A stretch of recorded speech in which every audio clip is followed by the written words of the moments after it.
আসসালামু আলাইকুম। আন্তর্জাতিক সর্বশেষ আপডেট সংবাদে আপনাকে স্বাগতম। শুরুতেই জানিয়ে দেব সংবাদ শিরোনাম।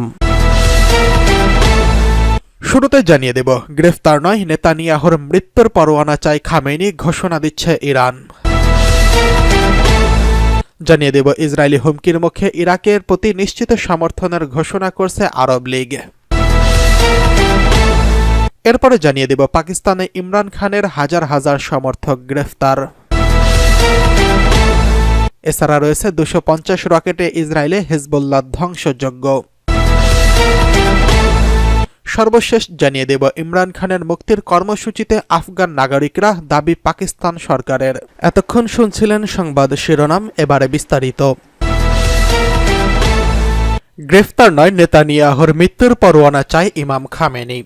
ইরানের সর্বোচ্চ ধর্মীয় নেতা আয়াতুল্লাহ আলী খামেনি বলেছেন, ইসরায়েলের প্রধানমন্ত্রী বেঞ্জামিন নেতানিয়াহুর বিরুদ্ধে কেবল গ্রেফতারি পরোয়ানা জারি যথেষ্ট নয়, তার বিরুদ্ধে মৃত্যুর পরোয়ানা জারি করা উচিত। বার্তা সংস্থা রয়টার্সের প্রতিবেদনে বলা হয়েছে, বৃহস্পতিবার ইসরায়েলের প্রধানমন্ত্রী বেঞ্জামিন নেতানিয়াহু ও তার সাবেক প্রতিরক্ষা মন্ত্রীর বিরুদ্ধে গ্রেফতারি পরোয়ানা জারি করে আন্তর্জাতিক অপরাধ আদালত। সেই পরোয়ানা জারির প্রতিক্রিয়ায় আয়াতুল্লাহ আলী খামেনি এই কথা বলেছেন। আয়াতুল্লাহ আলী খামেনি ইসরায়েলি নেতাদের ইঙ্গিত করে বলেছেন, তারা আন্তর্জাতিক অপরাধ আদালত গ্রেফতারি পরোয়ানা জারি করেছে, এটা যথেষ্ট নয়। এই অপরাধী নেতার জন্য মৃত্যুদণ্ডের আদেশ বা পরোয়ানা জারি করা উচিত। আইসিসির বিচারকেরা তাদের রায়ে বলেছেন, গাজার বেসামরিক নাগরিক ও জনগণদের বিরুদ্ধে ব্যাপক ও পরিকল্পিত আক্রমণের অংশ হিসেবে হত্যাকাণ্ড, নিপীড়ন এবং ক্ষুধাকে যুদ্ধের অস্ত্র হিসেবে ব্যবহারের জন্য নেতানিয়াহু ও ইয়েভ গ্যালান্টের অপরাধমূলকভাবে দায়ী বলে বিশ্বাস করার যৌক্তিক কারণ রয়েছে। এই সিদ্ধান্তের বিপরীতে ইসরায়েলকে ব্যাপক ক্ষোভ দেখা দিয়েছে। দেশটির কর্তৃপক্ষের এই রায়কে লজ্জাজনক ও অযৌক্তিক বলে আখ্যা দিয়েছেন। গাজার বাসিন্দারা আশা করছেন যে এটি সহিংসতার অবসান ঘটাতে এবং যুদ্ধ অপরাধের জন্য দায়ীদের বিচারের মুখোমুখি করতে সহায়তা করবে। ইসরায়েল হেগ ভিত্তিক আদালতের এখতিয়ার অস্বীকার করছে এবং গাজায় যুদ্ধ অপরাধের অভিযোগ অস্বীকার করছেন। এদিকে ইসরায়েলি হুমকির মুখে ইরাকের প্রতি নিশ্চিত সমর্থন ঘোষণা, আরব লীগের জরুরি অধিবেশন। ইহুদিবাদী ইসরায়েল ইরাকের বিরুদ্ধে হামলা চালানোর বিষয়ে যে সমস্ত হুমকি দিচ্ছে তার বিরুদ্ধে বাগদাদের প্রতি নিশ্চিত সমর্থনের ঘোষণা জানিয়েছে আরব লীগ। গতকাল মিশরের কায়রোতে আরব লীগের জরুরি বৈঠকের সাথে এক সমর্থনে এই ঘোষণা করা হয়। বলা হয়, মধ্যপ্রাচ্য অঞ্চলে দখলদার ইসরায়েলের বর্বর আগ্রাসন এবং ধ্বংসাত্মক যুদ্ধের অবসান ঘটানোর জন্য আন্তর্জাতিক সম্প্রদায়ের হস্তক্ষেপের আহ্বান জানানো হয়েছে এই বৈঠক থেকে। গতকালের এই জরুরি অধিবেশনে যোগ দিয়েছেন আরব লীগের স্থায়ী প্রতিনিধিরা এবং এতে সভাপতিত্ব করবে ইয়েমেন। ইরাকের বিরুদ্ধে সামরিক অভিযান চালানোর বিষয়ে ইসরায়েলের হুমকি নিয়ে অধিবেশন আলোচনা করা হয়েছে। বৈঠকে যোগ দেওয়া কর্মকর্তারা এক বিবৃতিতে বলেছেন, বৈঠক থেকে নিন্দা জানিয়ে বলা হয়, ইহুদিবাদী ইসরায়েল এই অঞ্চলে যুদ্ধের বিস্তার ঘটাতে চাইছে। এই অবস্থায় ইরাকের জাতীয় ভৌগোলিক অখণ্ডতা এবং সার্বভৌমত্ব রক্ষার জন্য এই দেশটির প্রতি সমর্থন দেওয়ার প্রয়োজন রয়েছে। বিবৃতিতে আরব লীগের মহাসচিবের প্রতি আহ্বান জানিয়ে বলা হয়েছে, ইসরায়েলি হুমকির বিষয়টি যেন তারা আরব লীগের পক্ষ থেকে জাতিসংঘের নিরাপত্তা পরিষদকে অবহিত করেছেন। গতকালের জরুরি অধিবেশন সম্পর্কে কায়রোতে নিযুক্ত ইরাকের charge of the year affairs Mohammed Mohsen Alwan বলেন, ইসরায়েল মিথ্যা অজুহাতে মধ্যপ্রাচ্যে তাদের আগ্রাসনের থাবা বিস্তারের চেষ্টা করছে। এক্ষেত্রে ইহুদিবাদী ইসরায়েল আন্তর্জাতিক আইন এবং জাতিসংঘের সনদ কিংবা নীতি প্রথা সবই লঙ্ঘন করছেন। এদিকে পাকিস্তানের ইমরান খানের হাজার হাজার সমর্থক গ্রেফতার। পাকিস্তানের সাবেক প্রধানমন্ত্রীর মুক্তির দাবিতে রাজধানী ইসলামাবাদে ইমরান খানের সমর্থকরা বিক্ষোভ করতে চেয়েছিলেন, কিন্তু তাদের ঠেকাতে ইসলামাবাদে নিরাপত্তা লকডাউন জারি করা হয়েছে। ইমরানের সমর্থকদের দাবি, নির্বাচনে জালিয়াতি করে ক্ষমতায় এসেছে শেহবাজ শরীফরা, তাই তাদের পদত্যাগ করতে হবে।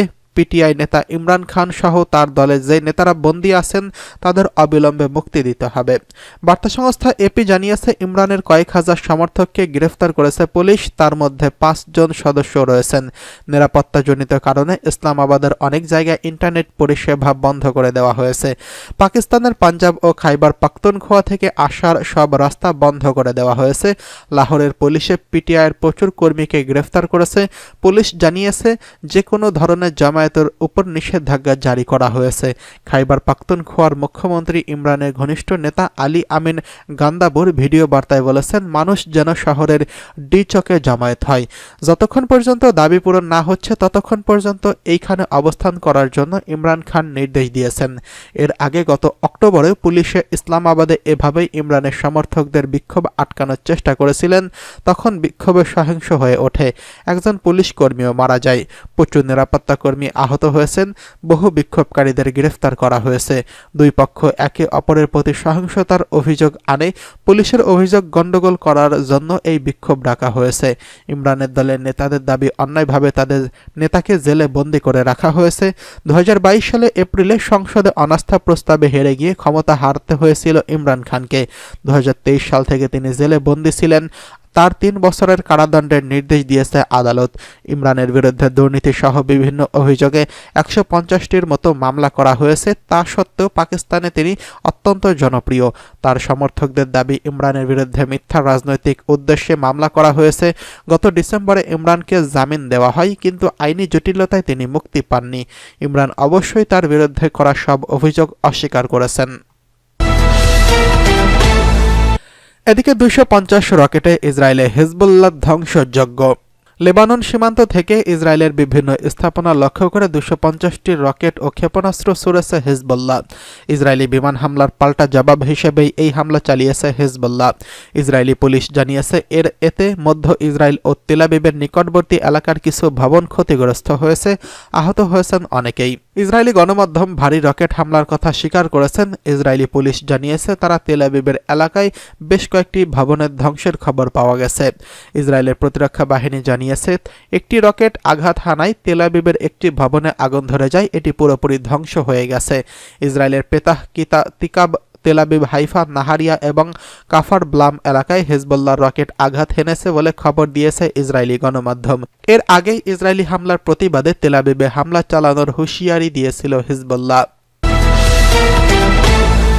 এদিকে ইমরানের মুক্তির কর্মসূচিতে আফগানরা, দাবি পাকিস্তান সরকারের। দলের প্রতিষ্ঠাতা ইমরান খান সহ কারাবন্দী নেতাদের মুক্তিসহ কয়েকটি দাবিতে রাজধানী ইসলামাবাদে ব্যাপক বিক্ষোভ কর্মসূচির ডাক দিয়েছে পাকিস্তান তেহরিক-ই-ইনসাফ পিটিআই। বলা হচ্ছে, ইমরানের মুক্তির দাবিতে এটা চূড়ান্ত আন্দোলনের অন্যতম পর্যায়। তবে পিটিআইয়ের বিক্ষোভকে কেন্দ্র করে বোমা ফাটিয়েছে দেশটির স্বরাষ্ট্রমন্ত্রী মহসিন নাকভি। ডি চকে এক সংবাদ সম্মেলনে চলমান পিটিআই বিক্ষোভে তিনি বলেছেন, এসব বিক্ষোভে দেশি বিদেশি নাগরিকরাও অংশগ্রহণ করছেন। তার মতে, কিছু বিদেশি নাগরিক, বিশেষ করে আফগান নাগরিকদের বিক্ষোভে অংশ নিতে দেখা গেছে।